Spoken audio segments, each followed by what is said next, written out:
What if the only reason money still feels distant is because you're trying too hard to get closer? You've been visualizing, you've been affirming, you've been listening to every voice that promised a technique, a ritual, a step-by-step. And still, when the night falls and the mind grows quiet, something inside whispers the truth. I'm still trying. But trying is not the same as being. And maybe that's the shift that changes everything. Neville Goddard didn't teach you to chase. He didn't teach you to beg the universe or to decorate your mind with beautiful desires while the heart trembles underneath. He taught embodiment. He taught stillness. He taught that you don't attract what you want. You attract what you are. And right now, the version of you that's trying to manifest is unknowingly confessing, I don't believe it's already mine. There's a hidden ache behind every effort, a silence behind every declaration. And if you listen closely enough, you'll hear it. The quiet fear that perhaps no matter how much you do, you are still not enough to receive. This is the invisible sabotage, the part of you that performs spirituality like a ritual dance, hoping the universe will notice, hoping money will come because you've finally done enough. But here's what no one tells you. The quantum field doesn't respond to your effort. It responds to your identity. That's what Dr. Joe Dispenza keeps showing us, not in metaphors but in measurements.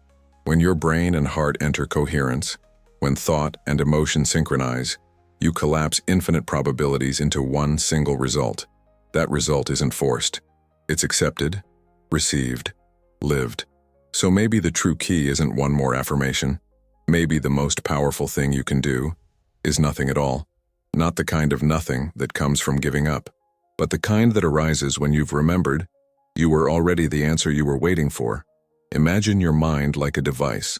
Around you is an invisible network, infinite abundance, opportunities, wealth.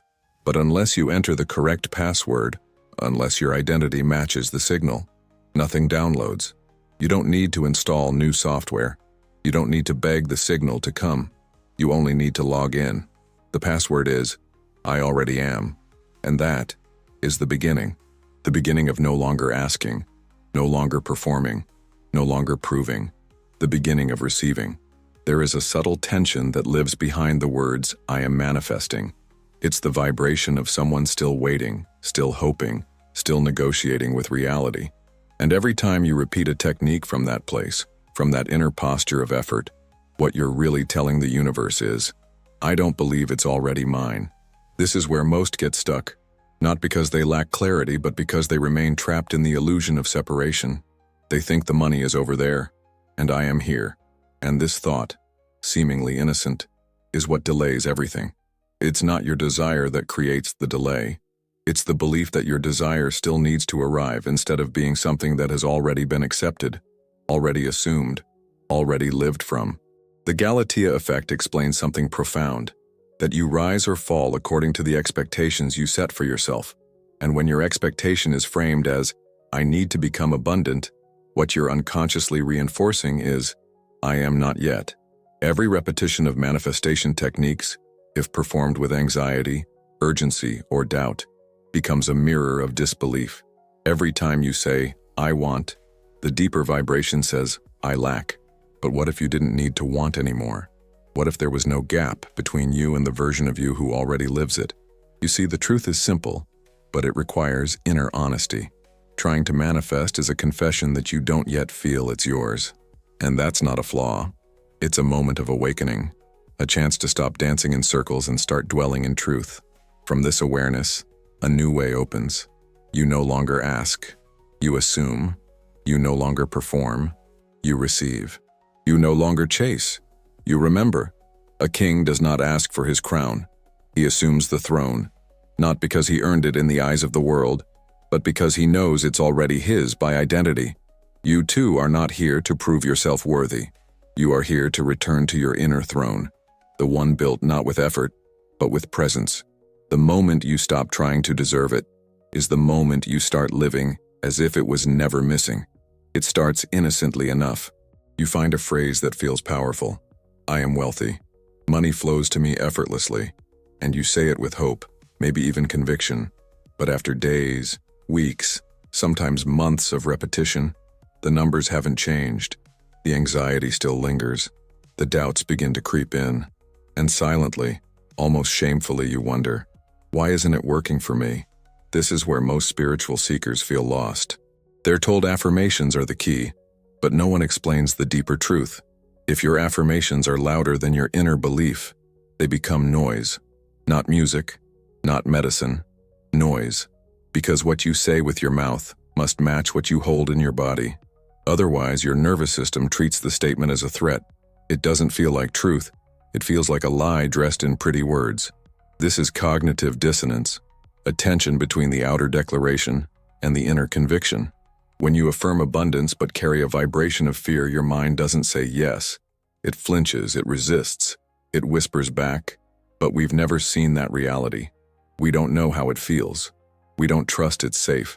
So the solution is not to repeat louder.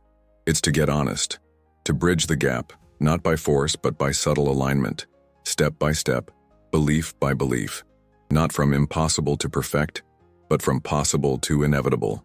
This is what I call the invisible ladder of belief. Not a list of goals to climb, but a frequency to attune. Instead of jumping from scarcity to overflow, you whisper to yourself, what if it's starting?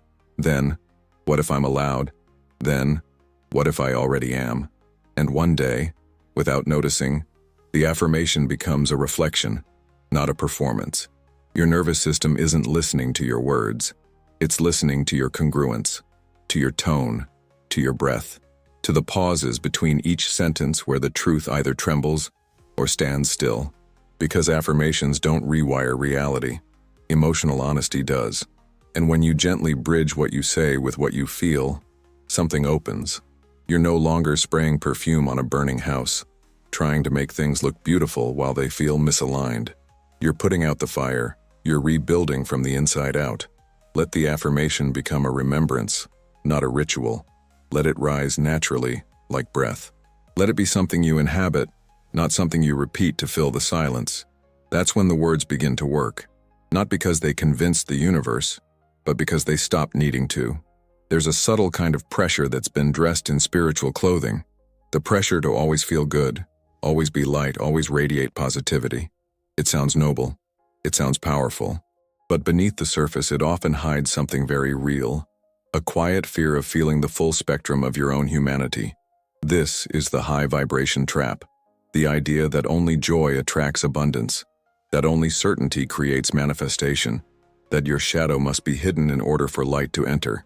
And yet the universe is not seduced by forced brightness. It listens to wholeness, not performance. It responds to coherence, not pretending. When you deny your sadness, your doubts, your grief, when you lock them away in the name of staying in alignment, you don't erase them, you bury them. And everything you bury grows roots. These roots don't disappear. They anchor your vibration more than any visualization ever could. Because the truth is, the emotions you resist are not your enemy. They are the threshold, the doorway between who you've been and who you are becoming, but only if you're willing to feel them, fully, softly, without shame. Emotional suppression is not a spiritual act. It's a subtle war within the self. And every time you avoid your pain, it deepens its hold. Not because you are weak, but because you are human. And that humanity is sacred. The nervous system doesn't regulate through forced optimism. It regulates through felt presence, through allowing the wave to rise, crest, and fall without panic. When you make space for every emotion, not just the convenient ones, your field becomes clear, congruent, magnetic. That's the paradox most forget. Unfelt emotions create more poverty than any lack of visualization, because you can't fake coherence. You can't manifest from a place you won't touch, and the subconscious always knows when it's being bypassed. Instead of chasing high vibrations like trophies, begin to dwell in emotional honesty. Let your wealth live in the same room as your sadness. Let your expansion coexist with your healing. Because real abundance is not afraid of darkness.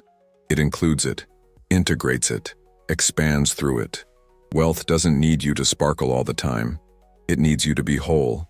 Because when you stop fearing your own shadows, you become the light that never needs to prove itself. Before we move forward, pause with this thought. If wealth responds to who you are, not what you do, then what subtle shift in your state could change everything? If that question speaks to something inside you, check the pinned comment. There's something there that meets you exactly where you are, not as a seeker but as someone ready to stop performing and start embodying. There is a profound dignity that lives in those who have truly embodied wealth. Not just material wealth, but vibrational, spiritual, existential wealth. It's the calm presence of someone who no longer argues with the world, no longer negotiates with outcomes, no longer begs for permission to feel complete. They don't hope reality will change. They decide who they are, and let reality follow. Most people live in reverse. They wait for the numbers to grow before they feel abundant. They wait for the results to prove their worth. They hold their breath, watch the evidence, and let it dictate how empowered they feel. But in doing so, they surrender their authorship. They hand their power to what was, instead of anchoring themselves in what is becoming. When Neville Goddard spoke of assumption, he wasn't speaking of hope dressed as confidence. He was speaking of the invisible identity that no longer asks, the one that knows, the one that commands. Modern science calls this self-determination theory, the realization that true power comes not from reacting to results, but from initiating reality from within. And this is where millionaire thinkers differ from most. They don't ask, will this work? They declare, this is who I am. And that declaration reshapes the field around them. But this isn't arrogance. It's alignment. It's not performance. It's posture, a vibrational stance that says, I don't need reality to approve of me. I already approve of myself. This is the invitation, to move from desperation to declaration, to wake up each morning and speak one phrase not as a hope, but as law, not as an attempt to impress the universe, but as a reflection of your inner kingdom. Because when you speak from alignment, life doesn't argue, it echoes, it bends, it responds. There is a moment when the inner voice becomes sovereign, not loud, not aggressive, just sure. And in that still, unwavering tone, you no longer ask the ocean to calm. You steer the ship. Reality is not your judge. It's your mirror. And when your reflection starts with, I am, not I need, everything begins to organize around that truth. The throne has been waiting. The moment you sit, the world bows. You've probably been told that action is the key, that you need to show up, stay consistent, work harder. But here's a truth many never pause to consider. If the state you act from is one of fear, lack, or desperation, your actions will multiply the very scarcity you're trying to escape. The world doesn't respond to your movement. It responds to your frequency. And if you move from panic, from the subtle energy of, I have to fix this or else, then no matter how much effort you pour into your goals, what returns will be a mirror of your original state, not your intention, your vibration. This is not punishment, it's precision. The universe is not judging your steps. It's reflecting your essence. Neuroscience gives us a profound insight here. Your mirror neurons don't just imitate behavior, they mirror emotional energy, which means that every task you take on, every interaction, every decision, carries your invisible signature. And that signature teaches the world how to treat you. That's why two people can take the same action, and one creates abundance, while the other burns out. It's not the task, it's the tone of being underneath the task. So before action, there must be alignment. Not perfection, not fake confidence, but a felt coherence, a grounded presence that says, I am enough before this begins. And from that state, even the smallest step becomes potent. Even a whisper becomes a command. This is where ritual becomes more powerful than routine. Not the outer ritual of calendars and lists, but the inner ritual of state setting. 2 minutes before you begin anything, return to yourself. Not to plan, but to remember, who am I right now? What frequency am I broadcasting? Am I acting from fullness or from fear? Because when you plant seeds with trembling hands, the tree may grow, but it will carry the tremble in its branches. But when you plant from stillness, from sufficiency, from sovereignty, even silence becomes fruitful. You are not the result of your actions. You are the generator of their vibration, and that vibration creates everything. What does dopamine have to do with your financial struggle? You may think inconsistency is your problem, that if you could just stay focused, stay high vibe, stay disciplined, the money would come. But what if the root isn't inconsistency at all? What if the real challenge is overstimulation? What if you're not failing to follow through? You're simply trapped in a biochemical loop that never lets you dwell. This is the often overlooked truth. Your brain is not wired for constant motivation. It's wired for novelty. And dopamine, that neurotransmitter we associate with reward, doesn't actually deliver fulfillment. It delivers pursuit, the thrill of the chase, the next thing, the next breakthrough, the next method. And so you bounce from video to video, affirmation to affirmation, hoping the next dose will finally land. But wealth isn't found in the spike. It lives in the steady, in the stillness, in the emotional baseline that says, I don't need more to feel enough. High dopamine peaks feel exciting, but after the rush comes the crash. And with each crash, your identity takes a hit. You begin to feel scattered, fragile.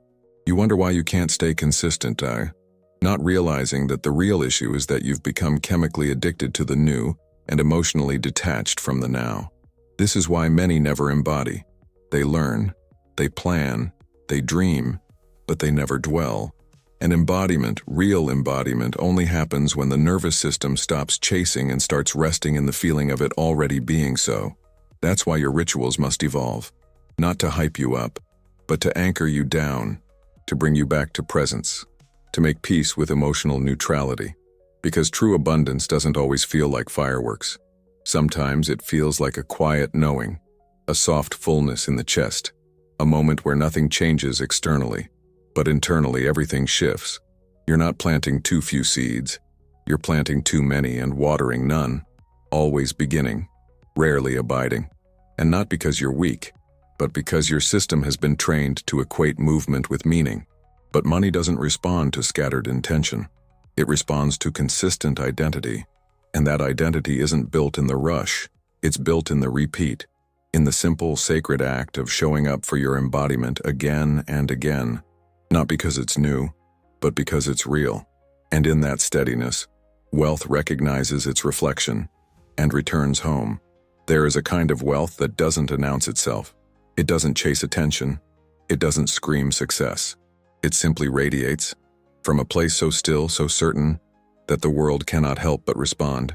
This is the secret of the still millionaire. Not someone who has more, but someone who needs less to know they already are. Most people fill their space with noise, not because they're aligned, but because they're compensating. Every extra affirmation, every frantic visualization, every mental rehearsal shouted into the void, often emerges from one unspoken thought. I'm not there yet. But Neville Goddard taught something quieter, something that lives beneath the surface of effort. He taught that silence is not absence.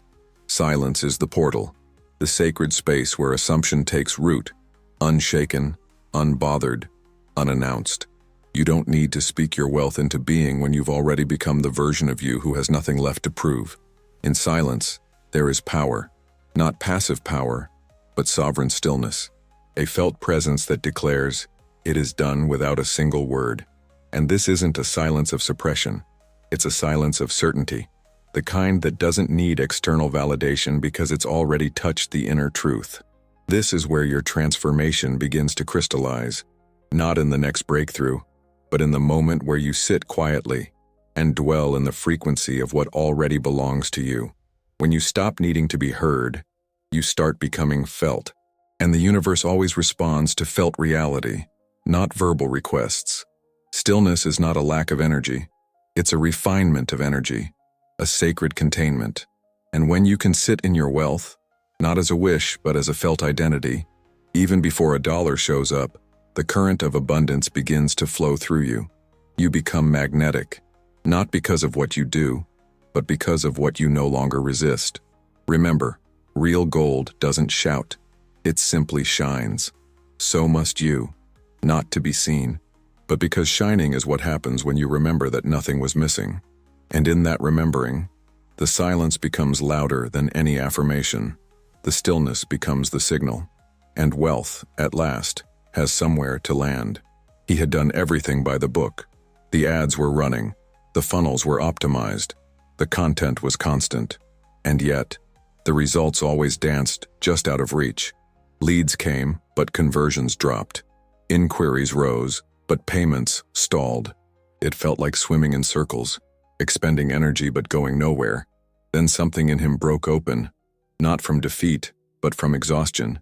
He stopped, Not out of laziness, but from a quiet question that emerged in the silence. What if I've been trying to prove my worth, instead of sitting in the truth of it? And so, for 30 days, he did what most would call madness. He shut down the noise.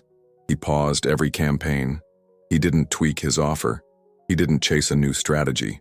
Instead, he sat in the feeling of it already being done, not as a fantasy, not as a hope, as an identity. Every morning he entered the scene of his desired reality, not mentally, but emotionally. He saw the client emails. He felt the bank notifications. He walked through his day as someone who wasn't waiting for money, but someone who had already normalized its presence. And the strangest thing happened. Nothing moved at first, but inside, something deep, stabilized. No more reaching, no more proving, just the daily act of embodiment. And then, the shift arrived. Quietly, naturally. Offers came, not from ads, not from outreach, but from old clients who had gone silent for months. Without prompting, without persuasion, they reappeared. And in less than 2 weeks, he had crossed the 6-figure mark. The only thing that changed was his state. No hustle, no push, just assumption. And from that assumption, reality rearranged itself. He called it his reverse hustle. 3 days of no action, only inner dwelling. A complete surrender of effort in exchange for energetic certainty. Because when you unclench your fists, when you stop gripping at outcomes, life finally has space to place something in your hands. This is not a formula, it's a frequency.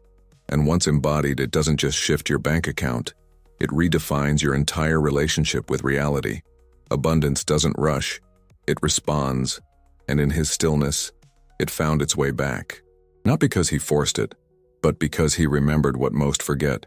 You don't manifest wealth, you allow it to meet who you already are. The most common manifestation, sabotage, is trying to deserve it. There's a weight many carry without realizing. A subtle burden wrapped in spiritual ambition. It sounds like this: if I just heal enough, work enough, prove enough, then I'll finally deserve the life I want. But this thought, even when dressed in discipline, is born from shame. Shame is quiet. It doesn't always scream. Sometimes it whispers, "Not yet. You haven't earned it. You're not clean enough, not healed enough, not aligned enough." And so you work harder. Not out of inspiration, but out of a desperate attempt to finally feel worthy of receiving. But here's the paradox. Every time you try to deserve it, you reinforce the belief that you don't. And the more you strive, the more the energy of striving defines your identity. Not the vision, not the desire, but the effort to escape your own sense of insufficiency. Science reflects this too. Shame isn't just emotional, it's neurological. Chronic shame has been shown to shrink the hippocampus, the part of your brain that holds memory and integration, which means the more you live from not enough, the harder it becomes to even remember the times you succeeded. Your wins get blurry. Your abundance moments dissolve. You forget how capable you already are. But worth, real worth, was never meant to be a reward. It is your origin point. You arrived here with it, before the pain, before the patterns, before the spiritual tools. It's not something to acquire, it's something to reclaim. This is where your power returns, when you no longer act to become worthy, but from the sacred knowing that you always were. From this place, action becomes clean, clear, magnetic. You're no longer trying to purchase your identity through performance. You're expressing your identity because it is already true. Let this truth wash over you. You're not applying for abundance. You're remembering the password, and the password is not effort. It's identity. You are not broken seeking repair. You are complete, remembering the layers you once forgot. And every time you act from worth instead of for it, you vibrationally declare, "I no longer beg, I embody." And from that frequency, everything begins to shift. Not because you earned it, but because you finally stopped arguing with the part of you that already had it all. There is a place within you where nothing is missing. A subtle, sacred space where the future is not a distant horizon, but a frequency that already lives in your breath. Most never access it, not because they can't, but because they're still trying to earn what is meant to be claimed. They move through life believing they must become worthy of abundance. But the real transformation happens not when you finally feel good enough, but when you stop trying to deserve it and begin to dwell in it. Deserving implies a transaction. It says, if I heal enough, align enough, prove enough, then I'll receive. It builds a staircase between you and the version of yourself who already has the life you want. But dwelling is different. Dwelling is the collapse of that staircase. The remembering that the home you're trying to reach is the one you were never separated from. Dwelling doesn't say, I hope it's coming. It says, I live here now. This is the most powerful shift you can make in your wealth frequency. Not an external change of habits, but an internal relocation of identity. And it's not just spiritual poetry. It is biologically real. When you dwell in a new state, emotionally, somatically, consistently, you rewire your nervous system to normalize what once felt impossible. You are no longer chasing change. You are becoming the version of you for whom abundance is ordinary. Neville Goddard called it the state akin to sleep, that liminal realm between waking and dreaming, where the conscious mind softens and the subconscious becomes receptive. But it's not only about those few minutes before sleep. It's a metaphor for your whole way of being. Can you move through your day as someone who has already arrived? Can you answer emails, take walks, sip coffee, from the identity of one who is already provided for? You don't need to imagine vividly for hours. You don't need to fake joy you don't feel. What you do need is emotional familiarity, a scene so known, so lived in, that your body no longer waits to see the results. It already recognizes them. Visualize this. You're not standing outside the house wishing. You're inside. You feel the softness of the couch beneath you. The air smells like quiet wealth. You're not practicing gratitude. You're bathing in it. You're not convincing yourself you deserve this life. You're remembering that it was always yours. And this feeling, it changes you. Not loudly, but profoundly. Because now, every thought, every action, every breath begins to move in resonance with that state. You walk differently, speak differently, choices simplify, fear quiets, and reality, like a faithful echo, adjusts itself to mirror your new dwelling. This is the simple shift that changes everything, from deserving, which waits and doubts, to dwelling, which assumes and receives. You don't need more proof. You need more presence. You don't need to earn the key. You've been holding it all along. So sit in the life that belongs to you, and let it rise around you like it was always there, because it was. Conclusion. Stop trying. Start being. There comes a moment in every seeker's path where striving dissolves. The rituals are no longer about asking. The prayers become quieter, not from resignation, but from remembrance. And in that silence, the soul whispers a final truth. You were never meant to earn it. You were meant to become it. This is the essence of Neville Goddard's wisdom. He never promised that life would reward your efforts. He revealed that life is responding to your identity, the invisible posture you carry before a single word is spoken, before a single action is taken. You are not here to chase abundance like a distant sun. You are here to rise into its light, because it was always yours to stand in. When Dr. Joe Dispenza speaks of coherence between the brain and heart, he's not offering theory. He's pointing to the very mechanism of manifestation. Your electromagnetic field, the invisible aura of your being, is not passive. It instructs matter. It sculpts reality. But only when what you think and what you feel and what you expect are speaking the same silent truth. This is who I am now. The journey, then, is not one of achievement. It is a return to the version of you who isn't waiting to be enough, who isn't negotiating with the universe, who isn't trapped in a loop of proving. It is a return to the dweller, the one who moves through the world not with demand but with certainty, not with grasping but with gravity. You do not need more steps. You need stillness. You do not need louder declarations. You need quieter assumptions, because the shift from wanting to being is not a leap. It is a surrender. And when you surrender the need to prove, you become the field of proof itself. You were never locked out of abundance. You were simply standing at the door, forgetting you had the key. And that key is not a phrase, not a practice. It is a state, a felt inner world so true, so stable, that the outer world cannot help but match it. So stop trying. Start being. Because wealth is not something you earn. It's something you accept. When you finally stop arguing with the fact that it was always yours. You are not waiting for the gates of abundance to open. You are the one holding the key, and you are already inside. You've heard the words. You've felt the shift. Now as if something inside you is still humming, still alert, still asking for just one more quiet revelation. Check the pinned comment. Not because you need more, but because what's waiting there might be the confirmation your deeper self already sensed. Go feel it for yourself.